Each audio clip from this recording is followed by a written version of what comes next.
In a major breakthrough, the Indian security forces have killed the mastermind of the 14th February Pulwama attack. Mudassir Ahmed Khan was one of the two Jaish-e-Mohammed terrorists killed in an encounter in the Tral area of South Kashmir. He is suspected to have arranged the vehicle and the explosives that were used in the suicide attack that killed 40 CRPF personnel.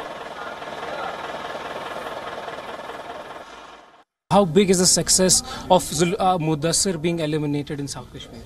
Well, Mudassir was, as said in the press conference, he was one of the main conspirators of the attack. So his elimination is a success, a big success for all of us. So you have gone with full force towards Jaish-e-Mohammed, particularly eliminating their top leadership, be it A+ category or more than that. What is the reason that particularly Jaish has been targeted? Well, all agencies, whether all these Tanzeems, whether Jaish or LET or HM or any other, they all in our target. Yes, after the 14th of February, most of the attacks, most of the counter-offensive has been against Jaish because Jaish had taken responsibility for the attack and we had solid information that the Jaish is responsible for the attack on the CRPF personnel. Sir, at the same time, we're seeing that there's a rise in encounters, be it Hizb or you're also eliminating other leadership as well. Is the specific focus on the elimination of top leadership? That has always been the focus. It's nothing new. Our operational focus is always on the top leadership. In fact, we want that the juniors, etc., should leave these Tanzeems and come back to the mainstream. Our focus has always been on the leadership. So my last question to you is, how have the things changed since that particular suicide attack which happened in Pulwama, particularly for the CRPF? Well, a new threat has been added, that is the vehicle-borne ID, which was not there before this. So that we have prepared ourselves for that, to counter that. And the CRPF is a very resilient force. It's a brave force. We are operating all over the country, including in Bastar and other areas and Kashmir. We have been getting after the JEM and we have eliminated 18 terrorists so far in last 21 days. Out of them, 14 being from JEM and 6 of them their main commanders. And we have also eliminated JEM's second commander, Mudassir, who was active for more than a year now and was the main conspirator in the National Highway convoy attack on the CRPF convoy. Mudassir was the main conspirator of the Pulwama attack on the Letpura COB as also the Pulwama convoy attack. Now, again, who was the person who fabricated the ID, who is the person who initiated, who the person is again a matter of investigation and the details are still under investigation, so I would not like to divulge those. But I would like to say here, Mudassir was one of the main conspirators who helped and who coordinated the whole thing of the Pulwama convoy attack. Following that attack, India launched a two-pronged attack against the terror outfit Jaish-e-Mohammed. While the Balakot strike managed to cripple the Jaish-e-Mohammed, 18 Jaish terrorists have been killed since the Pulwama attack in operations on the ground. Out of the 18 terrorists killed so far, 8 are Pakistanis and 10 are the local terrorists, including 2 of LET and 2 of Hizbul Mujahideen. And I would like to assure once again that operations against the foreign terrorists and the JM leadership will continue till we eliminate all of them. And today the elimination of this group, particularly in last fortnight, the kind of operation that those things have taken place against Jaish-e-Mohammed, a significant dent has been caused to the outfit. Also, I would also highlight the recruitment part. The recruitment part in last 3 months have significantly come down, which all statistics show. And regarding this module, their motivation and the way they were operating, they were trying to recruit people, we are investigating. There are different cases which are registered. The black box of the Ethiopian Airlines flight that crashed near the town of Bishoftu has been recovered. The digital flight data recorder and the cockpit video recorder have both been recovered. Their discovery could help find answers to what exactly happened to the flight that crashed, killing all 157 people on board. The massive impact of the crash has created a pit 10 meters deep with a diameter of 50 meters. On your screens are the aerial shots of the accident site. It's around 45 kilometers from the capital, Addis Ababa. Rescuers have been able to retrieve some remains of the aircraft. The wreckage was scattered in an area as large as 10,000 square meters. The ill-fated flight was en route to Nairobi from Addis Ababa. It had 149 passengers and 8 crew members on board. The flight crashed shortly after takeoff. But the cause of the disaster isn't quite clear just yet. The airline has said that the pilot reported difficulties and had asked to return to Addis Ababa. And earlier, we spoke with Mohan Ranganathan, the former commercial pilot and aviation safety consultant, who believes no lessons have been learned from the unfortunate Lion Air crash. You see, what was done after the Lion Air crash was just a patchwork. And it is really sad that our DGCA has not acted.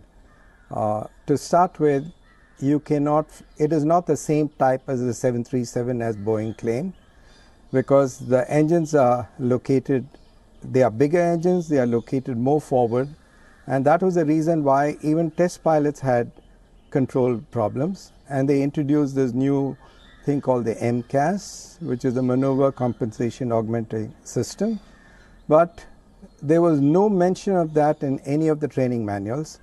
None of the pilots are trained, and what DGCA has approved for Indian operators, the simulators in India, do not have that feature. What they are doing is a simulated stabilizer trim runaway at 5,000 feet, which is a mockery of.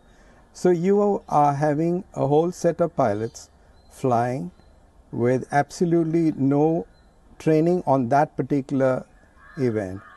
And this can happen here. It's not just what happened in Ethiopia or Lion Air crash. Any Boeing 737 MAX flight where the pilots are not trained, it is a Russian roulette. You don't know who's going to get the next bullet. Now, what is important here is that airlines go for the cheapest option. Boeing introduces this feature, and then they have a thing called the angle of attack sensor. Now, there is no warning given unless you have opted for that feature in your primary flight display. I don't know whether SpiceJet and Jet have opted for that. Knowing the way airlines operate in India, they would have gone for the cheapest option. So if DGCA wants to play it safe, first, they should ground the aircrafts.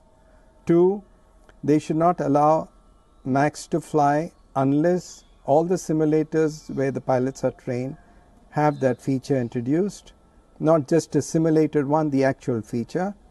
And 3, they must have the AOA sensor in the aircraft.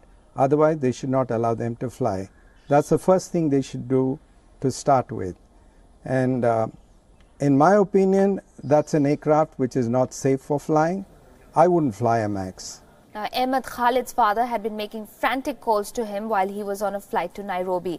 It was then that Ahmed found out that the Ethiopian Airlines Flight 302 that he had missed had crashed, leaving everybody on board dead. Listen in to what he had to say. My flight was from Dubai to Addis Ababa, and then from Addis Ababa to Nairobi.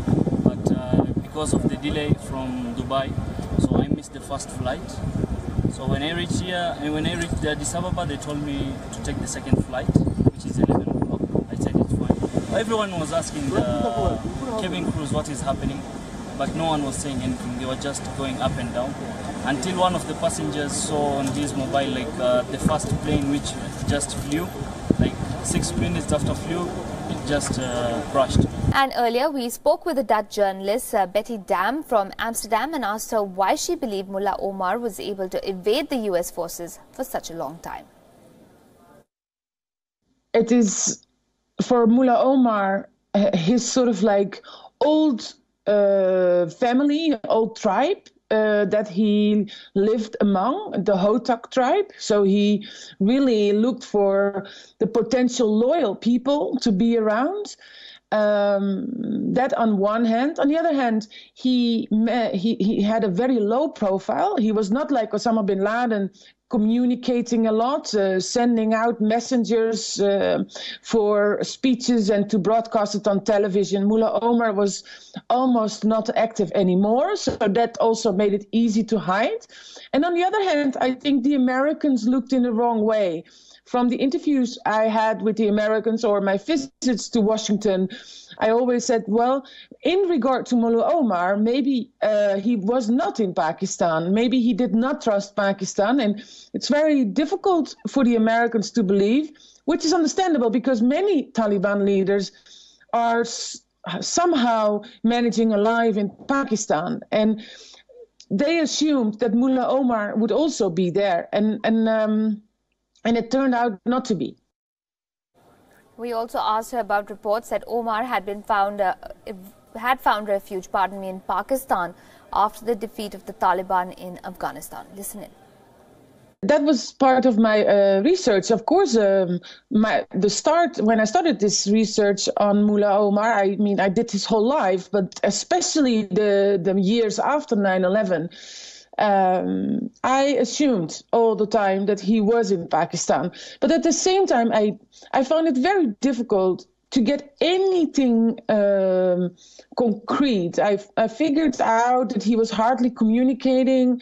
I figured that there was nobody really having a story on Mullah Omar being in Pakistan.